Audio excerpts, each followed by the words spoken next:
Sang gadis tidak sengaja menemukan sebuah cermin. 2 menit kemudian terjadi hal aneh, yaitu saat ia membersihkan debu di cermin.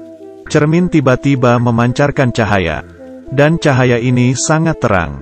Kemudian menghilang dari tangan si gadis. Sang gadis perlahan-lahan tertidur.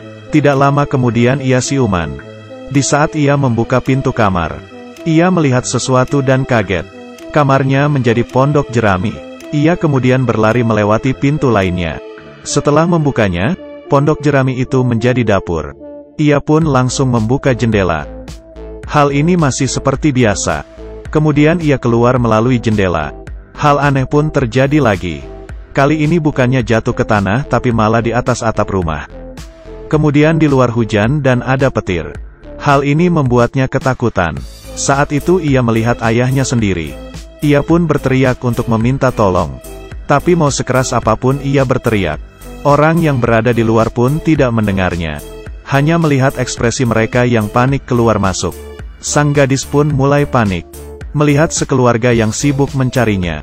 Kali ini ia berteriak tetap saja tidak ada yang memedulikan. Melihat caranya tidak berguna, ia pun memanjat ke atas. Lalu berhasil masuk ke dalam ruangan. Di saat ia ingin melewati pintu, sekelilingnya berubah menjadi dinding, untuk melarangnya keluar. Di sisi lain, ayahnya yang belum mendapatkan hasil. Di dalam mimpinya mendengar suara minta tolong anaknya. Ia pun terbangun, dan mulai mencari sekelilingnya. Tapi ia tidak mendengar apa-apa. Dan di saat suara guntur, sang gadis tiba-tiba muncul. Ayahnya pun berlari ke arahnya. Dia ingin memeluk anaknya. Tapi setelah mengulurkan tangan, anaknya menghilang. Pelayan rumah yang melihat kejadian ini pun pingsan. Dan seorang wanita yang berdiri di sampingnya mengatakan rumah ini kemungkinan ada energi jahat. Hal ini membuat sang ayah teringat dengan Wu Xin. Kemudian ia menyuruh si wanita untuk membawa Wu Xin datang. Keesokannya, Wu Xin datang ke rumah.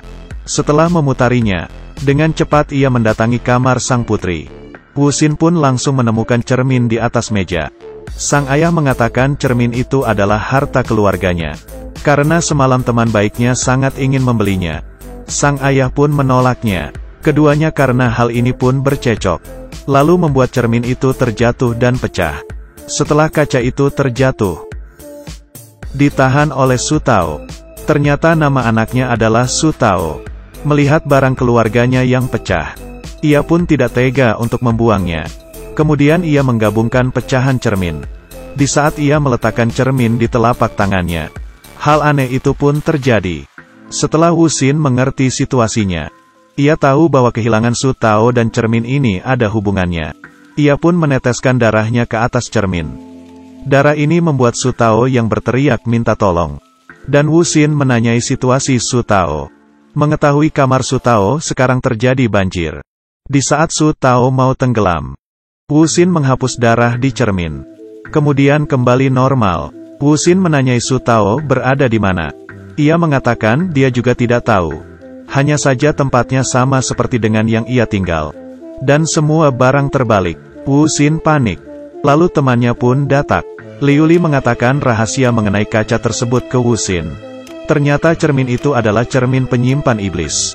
Su Tao karena menyentuh suatu titik sehingga terhisap masuk ke dalam. Bila ingin keluar harus melewati tes dari cermin. Dan menjadi pemilik cermin barulah bisa lolos. Mendengar itu, Wu Xin meminta Liu Li untuk membantunya mencari cara. Liu Li memiliki 2 sikat. Setelah ia menggerakkannya, sebuah hubungan ke cermin muncul. Wu Xin yang menemukan jalur masuk pun masuk ke dalam cermin. Setelah masuk ia mencari ke seluruh arah. Tapi sama sekali tidak ada keberadaan Su Tao. Kali ini Liu Li mengatakan, dia dan Su Tao di tempat yang berbeda. Tapi tidak peduli ada berapa banyak cermin. Pintu keluarnya hanya ada 1. Dengan mencari pintu keluar itu, maka kalian bisa keluar. Wu Xin yang mendengar hal itu pun meneteskan darahnya sebagai tanda. Untuk membantu Su Tao mencari jalan keluar. Su Tao mengikuti arahan Wu Xin. Dengan cepat menemui pintu keluar. Setelah bertemu, ia mengatakan ke Su Tao pintu masuk ini adalah pintu keluar. Dengan lompat ke bawah maka kita akan bisa keluar. Su Tao yang mendengar hal ini, merasa sedikit ketakutan. Wu Xin yang mengerti situasinya pun lompat duluan. lalu diikuti oleh Su Tao. Dengan begini Wuxin dan Su Tao pun keluar dari cermin. Setelah pulang, Su Tao ingin mengucapkan terima kasih kepada Wuxin dan memberikannya sejumlah uang, kemudian mengantarnya keluar. Di saat mereka jalan keluar, tiba-tiba ada suara laporan dari polisi. Saat melihat ke atas, pesawat Jepang datang, lalu melepaskan beberapa bom mengenai perumahan. Semuanya langsung panik. Wuxin mendorong Su Tao, lalu ia sendiri ketinggalan. Hal ini membuat Su Tao berteriak.